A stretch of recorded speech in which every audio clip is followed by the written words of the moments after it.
gather round. Coach Schumann and Steve Cully were never found. All right, we don't need much of an intro, but that brings a little joy to my heart. Go ahead. It does bring a lot of joy to my heart. And I am your host, the best podcast host in the universe, Steve Cully, here for another great episode of Husky Huddle. And with me, he's saying yes to greatness and dominating 10-year-old Pop Warner football, Coach Schumann. That's it, man. 3 straight shutouts. And we have the legendary voice of the Huskies, the icon himself, the best of the best, Mr. Joe D'Ambrosia. Joe! Voice of reason. You picked UConn to beat Delaware. I didn't say I was the voice of reason. I said you. Voice of reason is your tag on your name. Oh, I forgot to change it. That was one of our other hosts. He goes by the voice of reason. So okay, I am far from the voice of reason. I am the voice of reason. That's good. I am the voice of unreason. But we have a big. It hates to say early in the season, but this really feels like a must-win against Ball State because, as we've talked about, winning the games that you're supposed to win is huge, and we have not been able to accomplish that as far as last week goes, losing a game we were supposed to win, allegedly. This one we need to get, and it's hopefully going to be the start of a run for a few weeks, which I think will be beneficial. Mel Brown being out is a bit of a disappointment, but thankfully we're loaded a little bit in the backfield. Joe, we have a little bit of a history with Ball State going back. That was one of our first 1A matchups. We're 21-11 all time against MAC schools, 1-1 under Coach Mora. And 0-4 against Ball State. The last time against Ball State, we lost 25-21 in Muncie. What year was that? 2022. Yeah, 22. It was his first year. How do you see the UConn Huskies responding to this game, and do you think they may have changed a few things around? Do you think they maybe learned their lesson and changed a little bit offensively and defensively?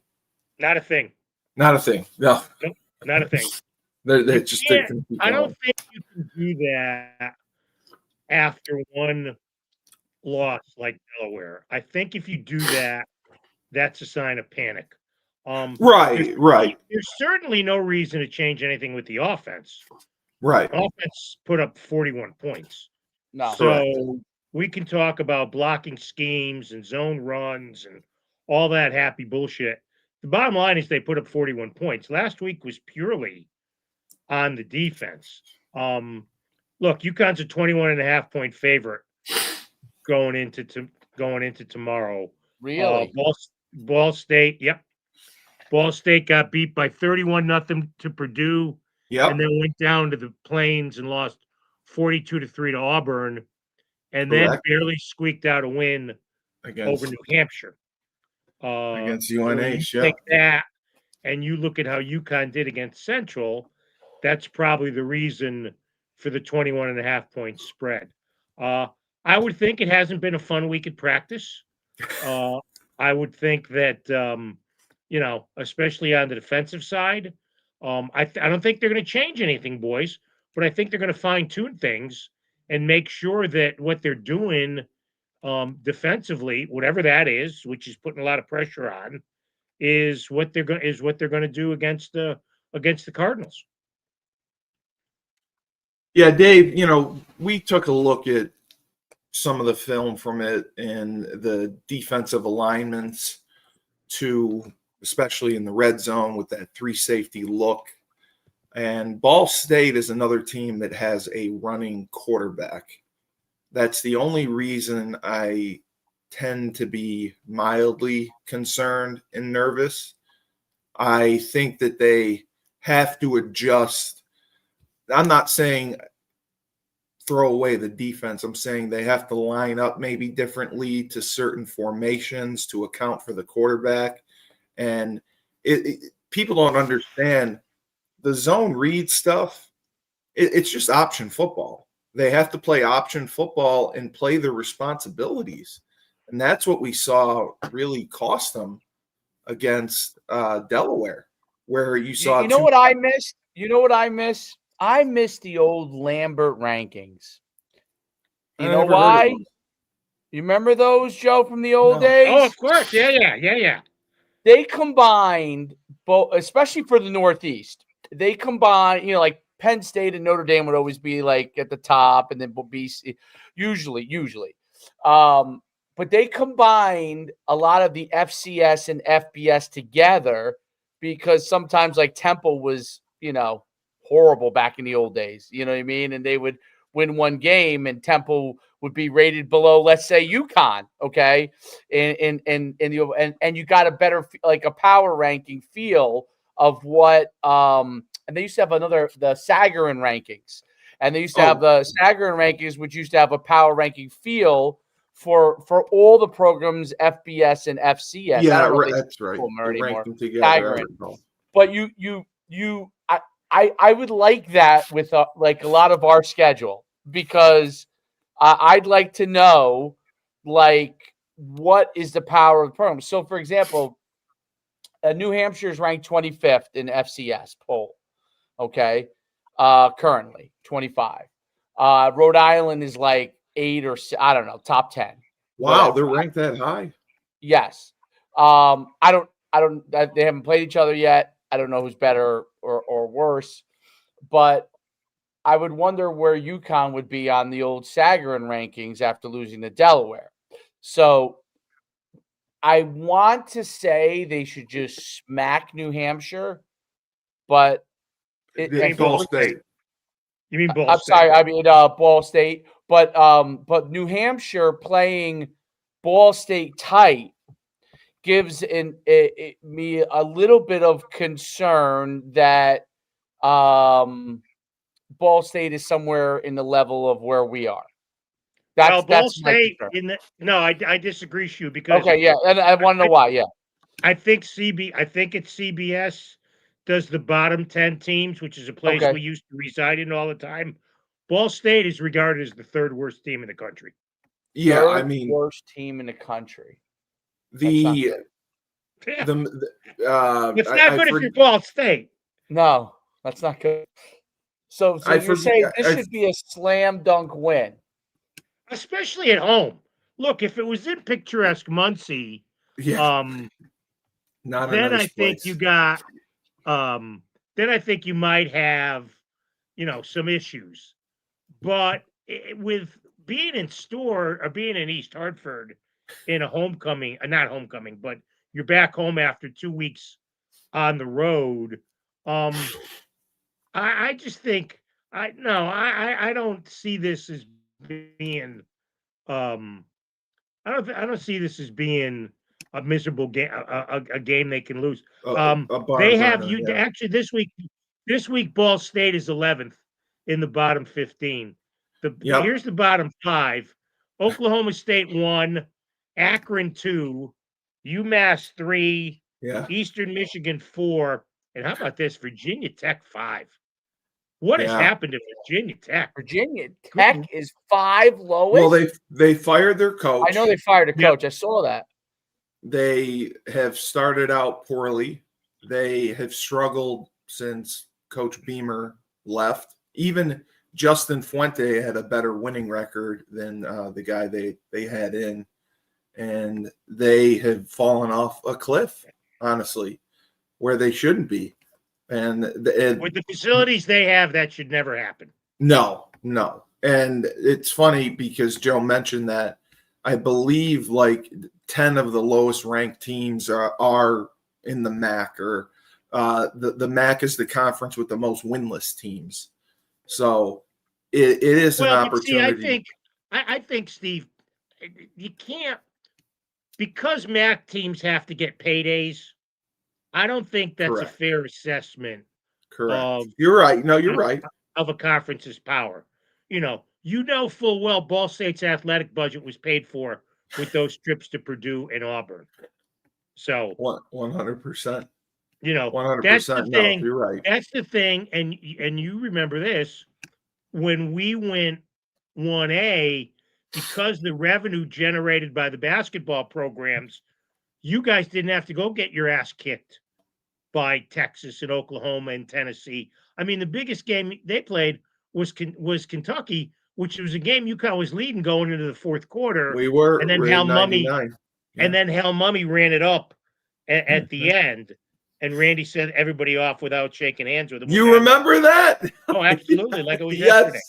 Yes, he ran us 'Cause all off. He told us not to shake hands. Because we were MFing, not using those words, but we were MFing them on the broadcast for running it up.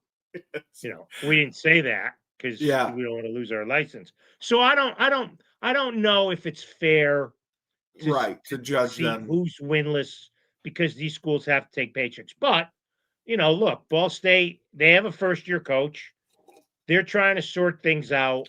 As you said, they got a running quarterback who seems to be pretty good. They got a couple of kids from UConn on the defense. One of them leads them in sacks. Nathan Voris, who played for a couple of years, then transferred, and now is at Ball State. And Alfred Shea, who's a linebacker, listed as a second-string linebacker.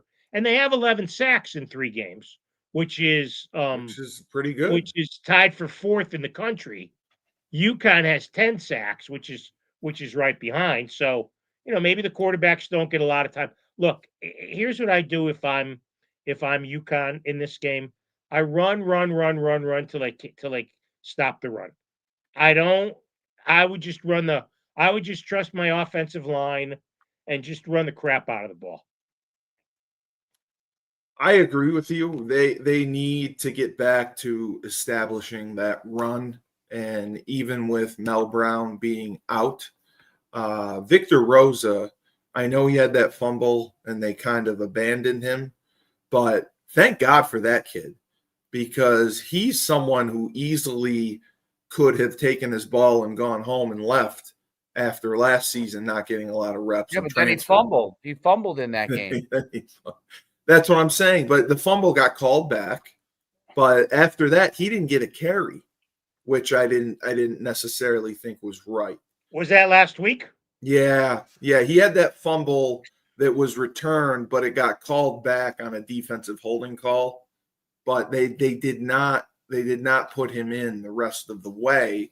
And he was the guy. He broke a long run that scored a touchdown that put us ahead.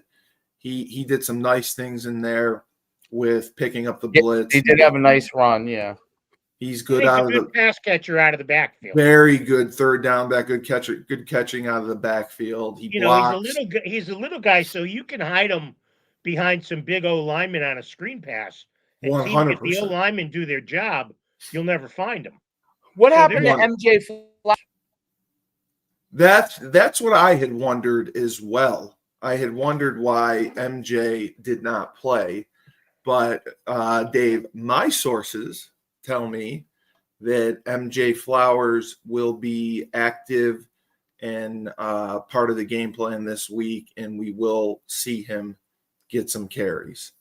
I think they're going to go to him before they go to Oliver, the kid from Sweden, the running back. I think MJ is going to get some reps. MJ is more reps than Rosa? No. Rosa's going to be the number 2. I think MJ is going to be the short yardage guy. He's a bigger body. He's 6 feet. He's well over 200 pounds. Dave and I watched some of his film when he was at Eastern Illinois. He's a bigger, physical, bruising back. He's not as fast, obviously. He runs as powerful as Cam Edwards, but he's bigger. And I think they're going to utilize him in short yardage situations because you really need 3 guys. And I have no problem with Cam carrying the ball 20 times a game. I'm all for it. Victor Rosa, he is very similar to Mel Brown. He doesn't have necessarily the home run hitting ability that Mel Brown does, but he can bust some runs, and he has. when he's gotten his chances, he's made the most of them. Well, And he's like a kid you'd like to see get 15 touches, 10 on the exactly, ground and 5 in the air. exactly. I think You know? that if he gets 10 to 15 touches, that is perfect. But I agree with you with the running. My concern is defensively. I really hope that we play assignment football, play disciplined, and especially with a running quarterback. We cannot afford to lose sight of it and make sure the quarterback's accounted for at all times. And, Dave, we talked about it with the 3 safety look that they play. That accounts for one of those safeties has to play downhill fast. Correct. And I think that's kind of what we saw was the front side safety or even the boundary safety was not filling fast enough. And that's a tough ask when I talked about putting players in position to succeed. That's a tough ask for a kid to do at this level. They can play that defense like we talked about, David, Texas or Georgia, where they have athletes who can get downhill and blow stuff up. It's harder for our kids to do it. So, and I had told you, they were leaving Delaware slot receivers uncovered completely or inside leveraged to where, they could have scored on just running bubble all day. There was so much that they could have done just based on our alignment. I hope we get the calls in faster because, Joe, that was the one thing I really, when I went back and I looked, we're standing around defensively looking for the calls, and it takes us a long time to get aligned and get set. And by the time they snap the ball, it looks like we're not ready. Yeah, you're much better. You guys are much more knowledgeable in going deep into the weeds like that. I can't. But you thought they looked tired, though. You thought they looked a little tired. At the end of the game, I thought they looked tired because they're on the field a lot. Yeah. They ran a lot of plays. I think you look tired when you can't stop anybody. Yes, you do. Well, you're out in the field the whole time. You're out there a long time. That's part of the problem on defense. Which is why if you control the ball offensively, your defense is on the field less. Absolutely. I hope there's nothing more deflating than giving up multiple first downs on a drive for defense. Very deflating. Well, you start to get in your own head because especially when you get them third down and they convert, and it's the front gets frustrated when that happens, and you start to. That's when the drives extend. Third down and long conversions are very deflating for a defense. Too many of those. I think that might be the number one thing we have to improve on defense. Third down and long, we got to get off the field. We have to be able to get off the field at third down and long. We can't give up a 3rd and 6 or more conversion. Those are killers for a defense. Those are absolute killers. Every time you get somebody in 3rd and long, 3rd and 6, 3rd and 7 or more, some of them they were converting like 3rd and 10s at a lot of times. Every time you convert those, it's completely deflating to the defense, especially the defensive linemen and interior linebackers who feel like who start to get like the I'm chasing aimlessly type of thing. So that's an important thing. When it's third down and long, you have to get off the field. You have to win the majority of those, overwhelming majority of those battles. It's got to be an 80-20 type thing in third down and long. You got to be winning 80% of those battles, maybe more. So, Joe's right. Our opponents are converting 35% of their third downs. And if you take out the Central game, I'm sure it's different. I remember when I coached, we wanted to be 40% at third down. That was considered good. So they're at 35%, and I'm pretty sure if you took away Central, it would be higher. And they are we're the same 2 for 6 and 4th down conversions. PATs are good. Yeah, we turnovers. We won that battle, and we're dominating in the kicking game. But I mean, it looks like total plays. That's where, Fourth down, Delaware was 3 for 3. Yep. And one of them was the 4th and 9. One of them was the 4th and 9 at the end of the game. And they went for it without hesitation every play. Once they got around midfield. That's part of the thing we talked about last week was this was their huge game. Yeah. So this was their they had nothing to lose. Yeah. Here's the thing. Last week Delaware's average third down distance to gain was 6.4 yards. And they were 6 for 15 on third down conversions. They were only 1 for 3 on 9 yards plus. Right. And they were 5 for 7 on third and short. So that would make them 1 for 5. So that would make them 2 for 8 on third downs of 5 yards and more. It seemed a lot worse than that. But that's what the stat book says. Because I think it was in critical situations. Maybe because it was fourth down conversions. It was in more critical situations. And I think that, like you said, Dave, I think they were setting themselves up because, they knew they were going to go for it on fourth down.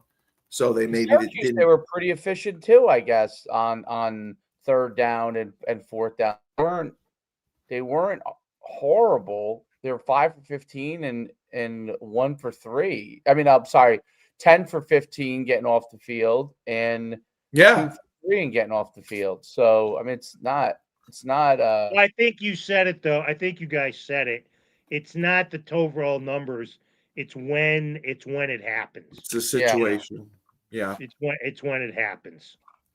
Yeah. And, it felt like it was a lot worse watching it. I mean, it felt like they converted everything. I wonder. Well, because Dave, the second half, the first half, there were 7 touchdowns. I mean, every other handoff was a touchdown. So it was just crazy how that worked out. Yeah. And things slowed down slightly in the second half. But I agree with Joe. Like, they don't need to necessarily reinvent the wheel. I think they have to do what they do and focus on playing that better. Doing it better. Exactly. Yeah. But I also would like to see them put the kids in a position to succeed as far as just with alignment, just with the way they line up. And I know we've talked about it to death. I agree with Joe about getting Evers in, despite what may be going on. You know what? I'm off we that. Need him. I'm off that train. You're off that train. You know what? If you haven't done it in 3 games, it's not going to happen. Yeah, I agree. If you didn't do it against Central or you didn't do it again the last couple of weeks, I don't think it's going to happen. No, I mean, I agree. I think he's the backup and he'll play when needed. But that's the thing. I don't even think he's the backup. They put in Tucker McDonald when Figiano got hurt. That's why I got concerned. I figured Evers would have gone in, but they put in Tucker McDonald. So I don't remember that. Was it a passing situation? Figiano got hurt. He came out for a play. No, it was a second down. And they had Tucker throw a wide receiver screen, and he just threw a worm burner. So that was the only reason I was concerned. But I'm sure they have their reasons. I know they have their reasons. I understand. Before. I understand. I understand. What's going on with him, but we were talking about some of the transfers, and the kid from Penn State is the leader in sacks. He's one of our linebackers. He's got 5 sacks on the year. I had no idea we had 10 sacks, but when you look at it, 8 of the sacks are from the linebacker position. I don't believe. Where's what? We blitz a lot. No, I know. I get that we blitz, but I'd like to see our D line be able to get. Yeah, but that's not, Stevie. You know that's this. Not their role. That's not the way. It's the D line occupies the offensive linemen, so the linebackers can get in. It's all different from when you guys played. It's a Right. totally different. It's schematically, it's 180 degrees different as far as, you know. Yeah, I think you I look. agree. I think the number you look for the D line is what's the opponent doing running the ball. Right, and that is the other area of concern. Just as Yeah, far I don't think as D linemen are rated now as how many sacks they get or how many pressures. no. I'm not trying to say that. I'm trying to say Well, even in the when you 3-5, blitz, in the 3-5, it's less of a interior linemen are less likely to get sacks. as many sacks. Correct. I get that, Dave, 40 but in a 40, the ends are going to get a lot more sacks, and the three techniques going to get a lot more sacks. but you're not, still getting a one-on-one matchup. That's my point. We're well, I always don't know if bringing they. 5. You mean We bring 5. because they're blitzing? Yeah, we typically bring 5. I Right. mean, that's normal. We bring 5. So there's 3 down linemen, and we'll bring 2 backers. There's 5 that normally come. So, like Ben Smiley, I love Ben Smiley's film. I thought he was going to be a difference maker. He has 5 tackles on the year and 1 sack, which isn't horrible. I would just he came from Virginia. I'd like to see a little bit more production out of him.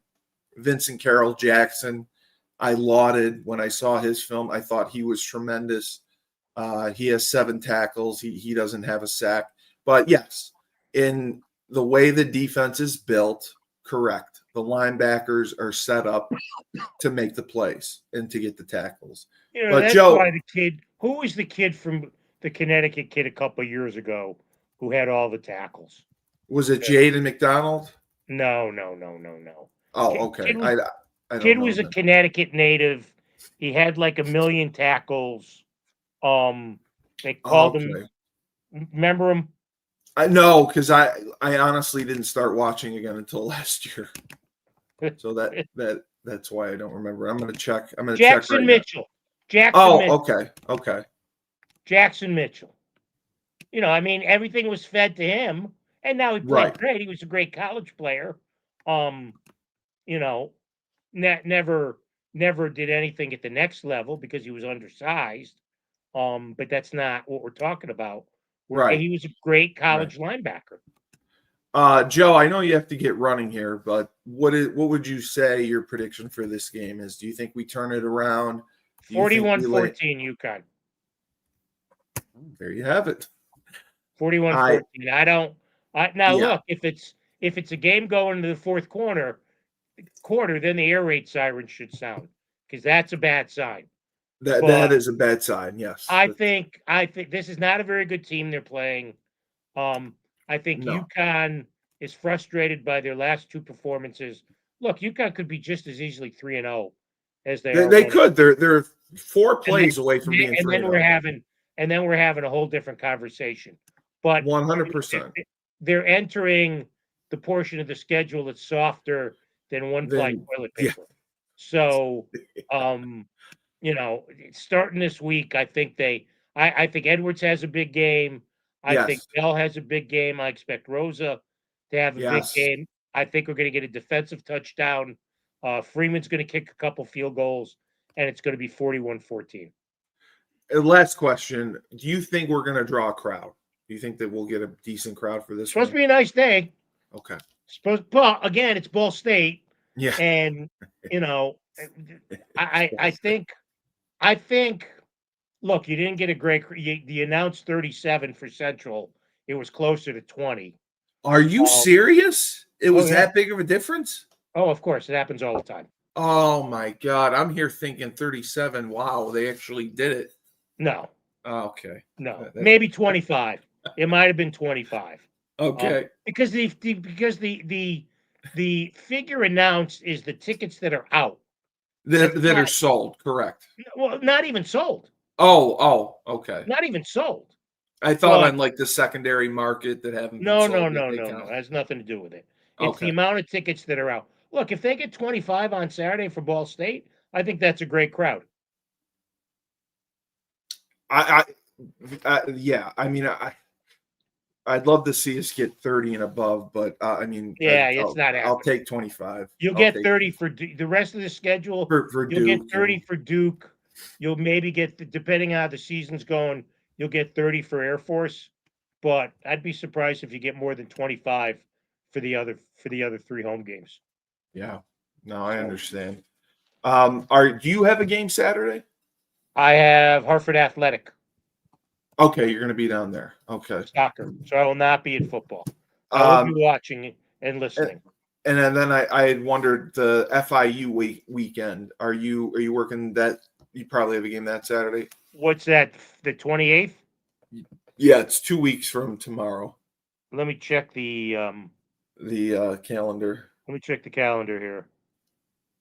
No, actually, 27th. Yeah, I got Yeah. a soccer game. What time is the game? It's 3:30, I believe. Yeah, I can't be there. I got a 6 o'clock soccer game. These 3:30 games. They're and I understand- ridiculous. Oh, well, it's all done because of CBS Sports Network. That's the only reason. Oh, I thought it was done because they thought the kids would come if they played later. No, okay. It's all the fill windows for CBS Sports. Okay. If I may need a small favor from you Friday night or Saturday. And not All right, me we per- can negotiate. Yes, we can negotiate. Yes. I appreciate that. Yeah. All right, But- boys. Thank you, All Joe. 41-14, you can book it. Okay. I'm with you. All I'm right. with you. I'm not gonna I learned my lesson. No, you learned your lesson. You just you What was you your didn't lesson? listen to your elders. You I me didn't listen and to my you. elders. I You didn't. gotta listen. Like Kung Delaware. Fu. Kung Fu wasn't great till you listened to the old guy. You gotta He was listen to your very good. elders. All right, boys. Have a good weekend. Take care, Joe. Bye. Thank you. Monday. He's right. That's true. Well, David Kerrigan was also into, autoerotic asphyxiation. That's how he died. David Bet you Carrigan? didn't know that. I definitely didn't know that. Yeah. Why did he what is autoerotic asphyxiation? What is that? Oh, it's really cool. It's when you hang yourself and get a blowjob or jerk off. Because the blood goes all down there. And that's how he died? Yeah, it's touch and go. I mean, you got to time it right. So you don't choke yourself. So, And right. So he's he flew too close. He flew too close to the sun. oh my Oh, god. I can't wait. He was reaching ecstasy and dying at the same time. Well, that's the point of it. Yeah. It cuts off the blood to your head, so it goes down there, and it's supposed to give you a mind-blowing experience. Hmm. I saw the Zencast guy got back to me, so that's good. I didn't know this. I have to close my Spotify account. That's the thing, and then I have to transfer. Once I transfer all the RSS feeds over, I'm set.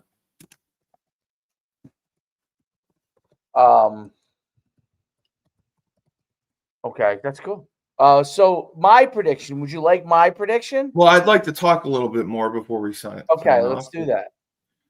Again, I'm very concerned because Ball State could pretty much install its one concept, the power read or power ride, as I call it, and they may have it in their system because they have a running quarterback, and all they need to do is put some window dressing on it with a couple different formations, and my concern is we get gashed with it again because we didn't play it well. Is this kid a really good runner for them? Yeah, they got a running quarterback. Okay. I was trying to get a statistics, but he is, I believe he is the top runner or the second ranked runner. I'm just just gonna look at UNH for the heck of it, because that is what concerns me. They're a running team from what I can. Okay, no, he was 25 of. Oh no, see they are a running team. He was 9 of 15 passing for 2 touchdowns, and he was a leading rusher. That's why I was concerned. He rushed for 12 carries for 154 yards. So again, another running quarterback, and he had a long of 72. And they have a good running back too. To quote my man, to quote Tyler King, valid point. Yeah, well, he'll interrupt you to tell you made a valid point. That's the best part. But that's a valid point. I think I put like this: UConn's going to score a whole bunch of points in this game, a whole bunch. They have a better offense than some of the teams that Ball State has played. Ball State got whooped by Auburn and Purdue. Purdue was not that great. They're down. Purdue only beat Southern Illinois 34-17, even though Southern Illinois is one of the better teams in FCS. Yes. But they only beat them by a small amount. They struggled with them. And when I mean 34-17, not Ball State, by the way, let me rephrase that. Purdue only beat, Southern Illinois 34-17. They smacked Ball State. So if I'm kind of Ball State is a very bad team from everything that I've researched. And I know Joe said that he's right. The MAC does play tough teams early on, but right. They call it MACtation. MAC Nation is they're the conference with the most winless schools so far, colleges so far. Wow, but it's good for us because clearly we have a lot of work to do, and this is a team we have more talent than by far. This is a team Delaware would probably smoke. It's a team we can get back on track with, get our confidence back, and go from there, because I think that's sorely needed. And, I was talking with Julius on the show Wednesday night, because I said, we're seeing several schools go in on the transfer portal, and it's blown up in their face. Is it gonna die down?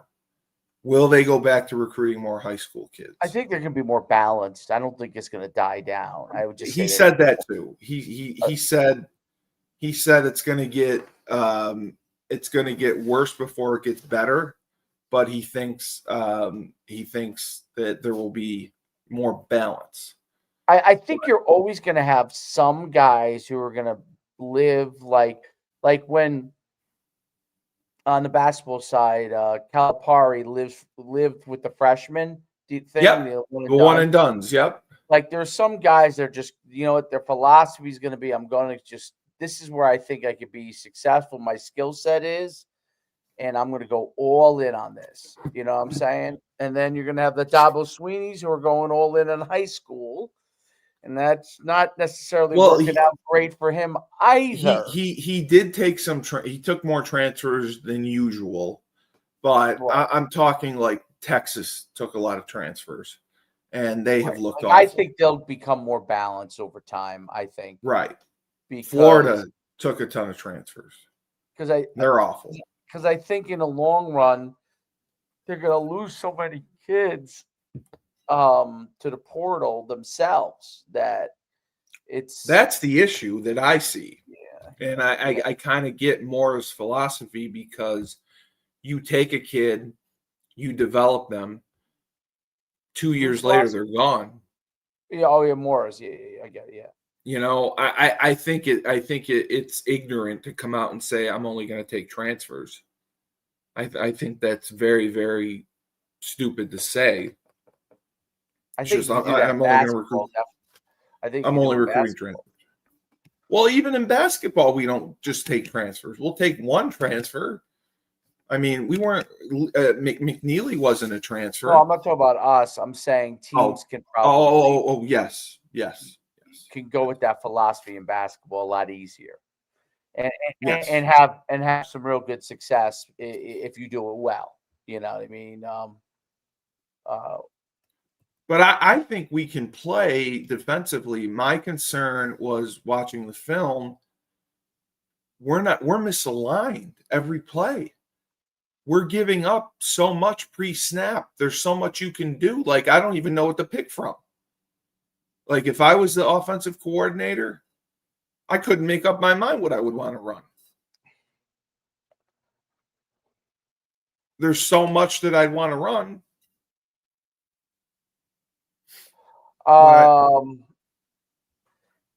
Say that again. There's so much you want to run. I'm saying the way that our defense was aligned against Delaware. Oh, that you would want to run against us. Yes, if I was the offensive coordinator, I wouldn't know what to run. Yeah. I thought you were talking about. I'd be like, I can run anything I want. I don't know what to pick from. Right. And that's scary. And my point with the D line is I understand the 3-3-5 or the 3-5-3. Your best players are your linebackers, and they're going to get the majority of the pressures. But I still believe we're undersized up front, and we have to be able. Anytime you get a one-on-one matchup, you have to get pressure. You have to be able to win. That's what I didn't see. When we brought 5 and everyone had a one-on-one matchup, we weren't winning those one-on-one matchups. That was my concern. And I know everyone's tooting Byron Parham's horn for having 5 sacks on the year and leading the team. The way when I coached offensive line and guys had 10 sacks coming in or whatever, I'd say, 10 plays, they got lucky. How many plays we play in a game? 70, 80? And 10 plays all year. So that's 1 or 2 plays a game. They were able to beat someone for a sack. So I was just like, just to try to show them, like, it's not that special. Anyone can do something right for 1 play. There could have been a missed assignment. And he went in scot-free. But, the Evers situation is concerning. Well, there is no situation. He's not involved. Yeah, I know. But they should not have let it got to that point, because he is somebody who could contribute this season, and he naturally would have taken over next season. And I get the kid wants to play, but we're paying him. It's a job. Like, do your job. Do you think Jameis Winston comes to the Giants and isn't prepared to work, doesn't know the game plan, isn't ready to go in? He's out of the game plan in my estimation. That's my point. He shouldn't be. Yeah. He shouldn't be. We're paying him, and he can contribute. Right. Tucker McDonald is not the future. He's not the answer. Ideally, what you'd like to have is Evers take over next year, keep him in the loop this year. And that's what I was talking to. I was talking to somebody, and I said, that's what coaching is. When I coached offensive line, I had 15 guys, and my biggest thing is everybody has a role. And no one's role is more important than another's. And that got the kids to buy in, because they knew they were important. They knew they were contributing to the win. I would. Other people do that. It doesn't look like it. I hope they do. But I mean, and we talked about this with Julius. It's very, and Joe said this, and you said this. It's very, very difficult to build that culture, camaraderie, family atmosphere with 1 or 2 year rentals because they're just chasing the money. They don't care about the history of UConn. They don't care necessarily about building a family. They care about getting theirs. And when you have guys, and I asked several coaches, and I asked Julius, I said, a kid that is transferred, twice, and we would be his third school, wouldn't that be a red flag to you? And a lot of them said yes. But a lot of them said that's kind of the way things are going now. Everyone, but I didn't even get to ask. What did you think of the one transfer portal now? Oh, the one transfer portal. I mean, it's better, I think. Yeah, much better. I'm sure they'll get sued at some point, and who knows if that'll Yes, stay. there's already lawsuits in the work. There is? Yes. But they need it because I completely understand where the coaches are coming from, where you think you have your roster set, and it works both ways. If a kid has a shitty spring practice, they get dumped. They're out of the mix. But if a kid does well and gets taken after the spring, now you're left scrambling. There were over 1,000 kids that entered the transfer portal after the end of the spring, combined with the January transfer portals kids who didn't get signed right away. So, and then the quarterback from BYU found a way around it by just he dropped out of school and enrolled somewhere else. Well, yeah, I mean,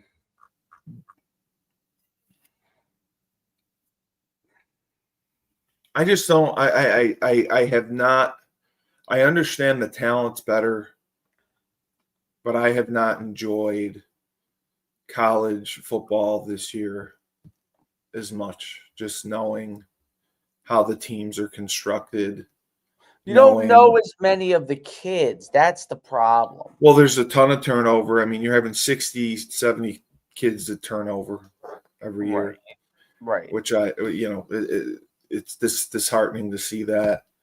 And I don't love it because I don't feel the kids are playing like necessarily we played, because we were frothing at the mouth to have a chance to play Division I football on scholarship. These kids want, they want the check. That's how it's going to be. Yeah, it is. It is. But I think with reducing it to one portal period, that will slow things down to where maybe you won't see the 2 and 3 year transfers. And I think that if they are able to penalize kids who transfer 2 or 3 times, that'll help as well. They were trying to pass. It was either if you transfer twice, you would have to sit out a year the second time. Well, yeah. I mean, those things would be good to get in place because you got problems with the transfer portal. I mean, one transfer portal is a good deal, I think. We'll see if that lasts. I don't know if it will. Well, I think if they're paying you, you're signing That's a the bigger thing contract too. You need to have these agreements. I agree. Yeah, you're signing a contract that is year to year, and from what I've heard, a lot of schools are not doing or are unable to do multi-year contracts.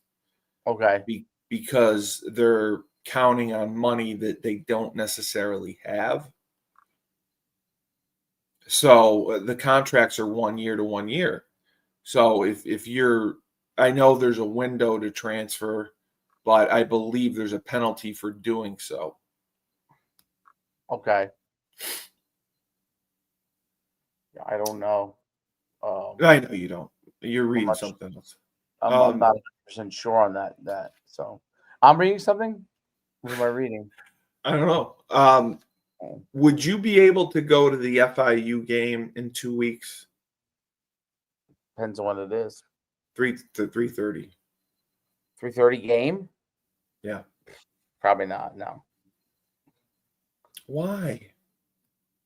It's a 3:30 game. I won't get home till like midnight. No, we're staying overnight.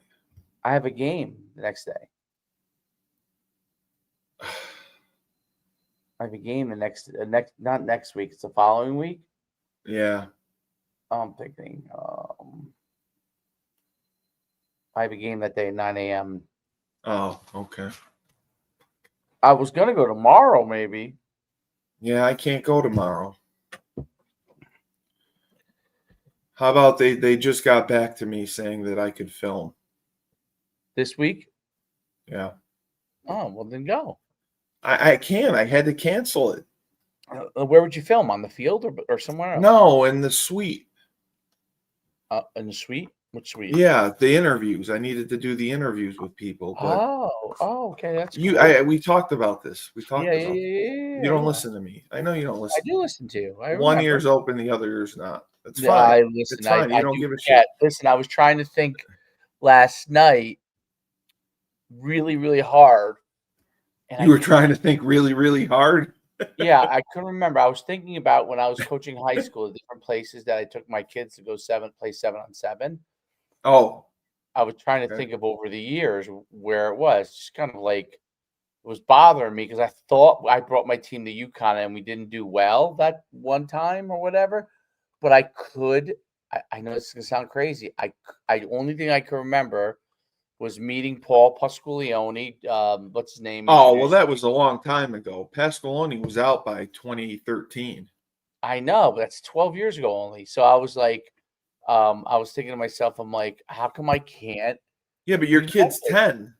Oh, you're saying when you coached other kids. I'm sorry. Yeah. When I coach other kids, I'm thinking, how I can't remember this. Well, So, he's not the most memorable person. no, it's not that. No, I'm trying to remember like just playing. I don't remember us playing there. I didn't think we did 7-on-7. I thought I would not have been up there for any other reason. Oh, okay. I wasn't. I know. I didn't think we did 7-on-7 tournaments back then. You didn't. It was like one of the few times they did. Wow. I feel like, yeah. Coach P was ahead of his time. Did you ever go up when Diaco was there? No, I met Diaco in New York City once though. Did you like him? Were you impressed with him or no? He shook my hand 2 seconds, was on his way out. Yeah, he Someone was introduced me. very, very arrogant. But I guess when you come from Notre Dame, that's what happens. Right on. I'm just trying to check this. So Ball State. I was just trying to look at their stats overall.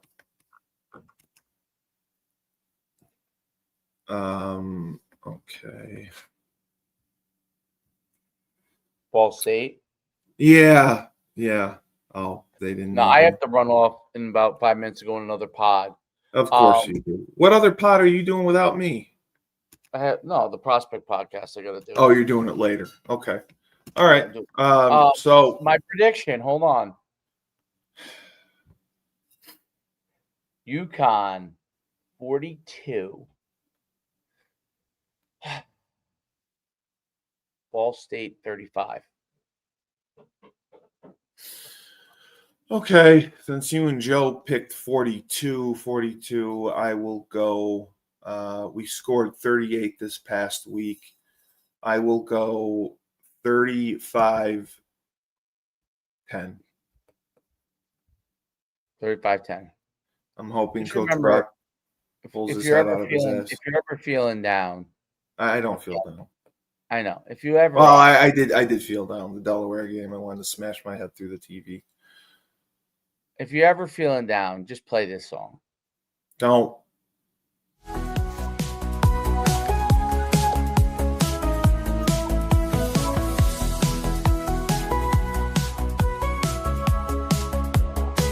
Oh, Billy's Brave Brew. Billy's Brave Brew flows like a river in the dark alleys where the shadows gather. With a smile and a laugh, he turns fear into cheer. Billy's got the power no villain can steer. Billy's the hero with a glass. That's a great song. Yeah, it is a great It's not as song. good as this one.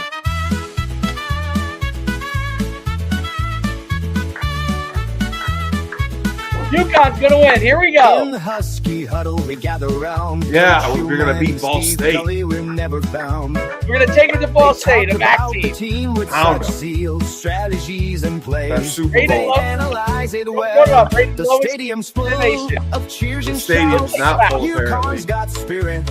We'll never doubt. I wish the Coaches stadium was share full. their thoughts. I think the stadium will be full.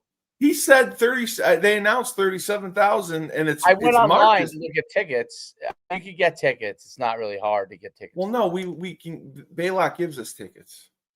Oh, he does? Yes. How do I get tickets if I want to go? Email Baylock, Oh, really? but you can't bring it. You can't bring your wife Oh, why? because they only give you 2. Well, I'll just buy it. Oh, okay. Yeah, I'm sure they let you buy it. Are you really gonna go? I will hate you if you go. Please do not go. I'd like to do something. I'm bored. Yeah, So well, I'd you're like to ADD up the ass. That's why. What? You're ADD up the ass. That's why you're bored. Yeah, I get bored. I got to do something. I get bored. I get it. Can you pick a weekend that we all can go? I sound like my son now when he goes, I'm bored.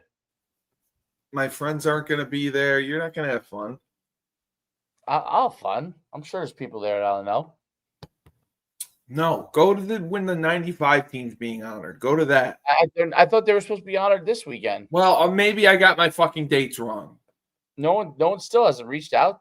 I mean, Well, maybe- you're not important. They don't. They No, don't I reach know, out I'm to not. the- No, They don't no, I reach out wasn't- to our alumni. No. Our alumni get shit on, I except don't when know. it's me and they want to take advantage of my documentary. That's about it. No. Well, hopefully your documentary's a hit.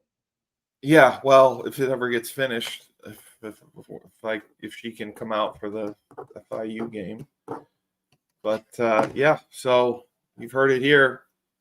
The Huskies are going to rebound. The Huskies are going to dominate and get back on track, and hopefully not get misaligned to any of the power read plays.